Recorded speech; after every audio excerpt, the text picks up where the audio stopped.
Felipe, ¿cómo estás? Roberto Navarro, buenos días. ¿Cómo andás, Felipe? Buen día. ¿Estás publicando un libro sobre Mariano Moreno? Sí, acaba de salir, creo que te habrá llegado, ¿no? No. ¿No te llegó? A ver la radio, che, mi libro. No, yo lo mandé, Le llegó a Iván Jabrowski y a mí no, che, Felipe. Ah, no, bueno, yo mandé, ahora voy a reclamar. Bueno. Bueno, sí, la verdad que muy contento con este libro, que bueno, es un libro de una persona que siempre admiré mucho y que me parece un personaje necesario, ¿no? Que la gente lo conozca. Fíjate que no existe en el calendario oficial. Su día de nacimiento, 23 de septiembre, el día de su muerte, no son parte de ninguna conmemoración, digamos. Claro. Sí, se lo recuerda el Día del Periodista, nada más. El Día del Periodista. Y un poco tangencialmente, me parece a mí, ¿no? Sí. Qué sé yo. ¿Y cómo era como periodista? ¿Objetivo, independiente o era militante? No, era un periodista militante. Militante, porque ese periódico era militante, ¿no? Digamos, claro.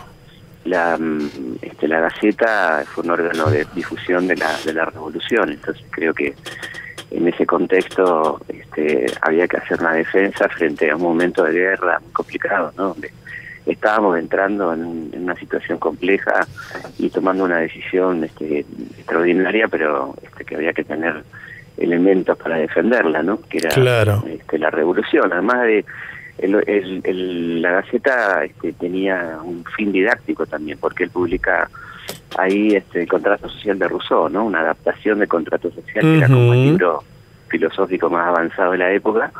Y como él sabía que había una gran cantidad de analfabetos en Buenos Aires, muchísima, la mayoría de la población, le hacía leer en los cuarteles a los oficiales que sabían leer para la tropa. Recordemos que Buenos Aires tenía las milicias, así que tenía una alta tasa de militarización.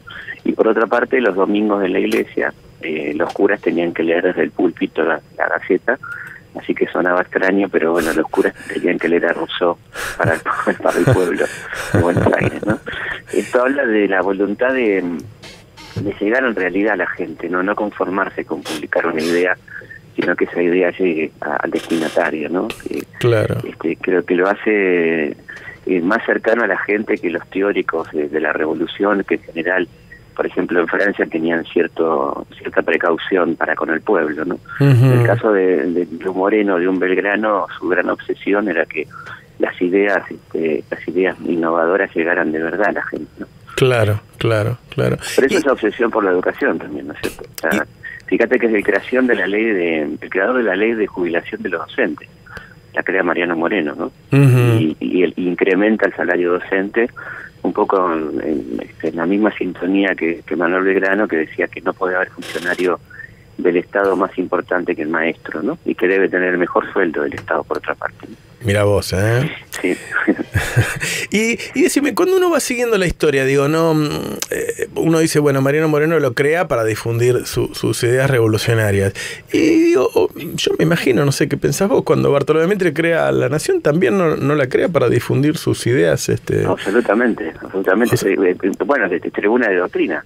Y bueno. Se autotitula Tribuna de Doctrina, sí, por supuesto, y también cuando se crea la prensa, que era también el competidor, también lo era, fueron periódicos altamente ideologizados, ¿no?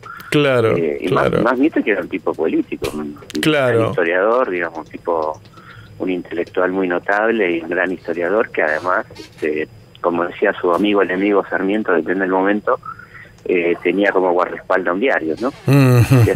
Decía que no tenía cualquier guardaespaldas, sino que tenía como guardaespaldas a un diario, en este caso a La Nación, ¿no es cierto? Felipe, hay un choque cultural, no sé si vos pensás lo mismo, entre las cosas que decía, y digo más decía que hacía el gobierno anterior, y las cosas que se van llevando a cabo hoy como tratando de moldear una sociedad distinta que piensa distinto. Bueno, el exitoso, se repite un poco el discurso de Estados Unidos, la cosa individual. Estos choques culturales, ¿es comparable con algún momento de la historia? ¿Cuál te parece similar?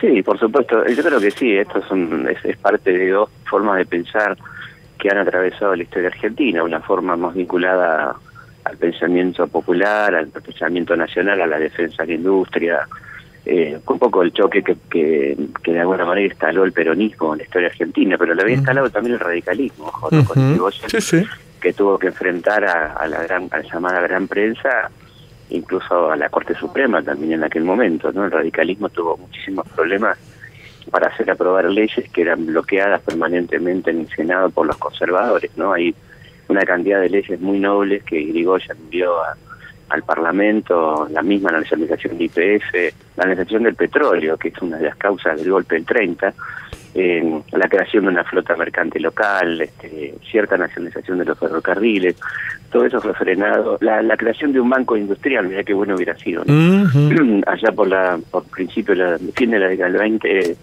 y esto fue frenado por el Parlamento conservador, y con una fuerte campaña también en los medios. Así que esto es a mí me causa gracia cuando se habla de grieta, porque como si esto fuera una novedad, ¿no? Claro. En realidad, primero detesto la palabra grieta porque no dice nada, no explica nada. Está vacío, y además es muy autoritario ese concepto de que todos tenemos que pensar igual, ¿no? Entonces, cuando uno piensa distinto, se coloca en el lugar de la grieta o un lugar insondable, inseparable, qué sé yo. Claro. Y hay ejemplos de la historia argentina que van en sentido contrario. Hubo gente que estaba muy enfrentada, tuvo momentos de acercamiento. Uno muy interesante es el que se ocurre entre Alberdi y Rosas en Londres, cuando Alberdi conoce a su histórico enemigo. Alberdi había escrito un periodo que se llamaba Muera Rosas, ¿no? Y lo conoce a Rosas en el exilio, lo ve desvalido. Ya había tenido otra mirada sobre lo que había sido el gobierno de Rosas, sin dejar de ser un opositor. Y se acerca a él y le ofrece, le dice que está siendo injustamente perseguido Rosas y que considera que ese juicio en ausencia como abogado es totalmente ilegítimo, y se ofrece a escribir una defensa, ¿no? Una memoria en defensa de Rosas, fíjate vos. Y también el encuentro Perón-Balbín, claro, que siempre se nos dice, Balbín fue preso por Perón y lo perdonó, pero también hay que decir que Perón lo perdonó a Balbín de haber participado en el golpe que lo derrocó, ¿no? Claro. Entonces hay momentos muy interesantes de fisuras en la grieta, podríamos decir también. Y este tema de que los medios puedan hacer votar a la gente a un gobierno que después lo victimiza, ¿es tan así? Y bueno, sí, hay un gran poder de los medios, ¿no? Yo creo que estamos asistiendo a algo que para la historia no tiene registro de esto es muy nuevo, ¿no? No ocurrió así, digamos, como bien decía Perón, tenía todos los medios en contra y gané, ¿no? Claro. Cuando lo estuve a favor me echaron, la famosa frase de Perón un poco después del 55. Pero ¿y Trump no gana con los medios en contra? Claro, sí, por eso, pero quiero decir que lo que no hay registro de una importancia tan omnipotente de los medios, ¿no? Que nos seguimos todavía un poco atrasados cuando decimos cuarto poder, yo creo que es el primer poder. Ajá. Hoy en día los medios son el primer poder, porque además los medios no son una redacción pobre, sino que son empresas, ¿no? Sí. Están vinculadas al poder económico, al poder financiero, al poder militar, y entonces es el primer poder, sin ninguna duda, ¿no? Entonces creo que ahí donde uno advierte la gran capacidad de la decisión de los medios, y una cosa que hacía muchos años, ya como 20 años, decía Humberto Eco, la idea de la noticia deseada, o sea, lo que uno quiere que sea, independientemente de si es verdad o no es verdad, ¿no? Claro. Creo que es una cosa tremenda, porque ya no importa si lo que se difunde es cierto o no es cierto, yo lo quiero creer y por lo tanto acepto que es así, ¿no? Y esto es muy peligroso como concepto, como creación de conciencia, de imaginario colectivo, creo, ¿no? Y eso está pasando en el mundo, no solamente en Argentina, ¿no? Esta cuestión de las redes que replican noticias sin ninguna confirmación y chequeo, y se hace viral una cosa que puede ser falsa. La idea de la inmediatez, que hay que explicar en 140 caracteres la Biblia, claro, se puede explicar en 140 caracteres el peronismo, la dictadura, que eso no se puede. Entonces ahí surgen esas apreciaciones rápidas y que complican mucho la posibilidad de pensar, probablemente, ¿no? Felipe Piña, muchas gracias por esta comunicación con Radio 10. Chao, un abrazo.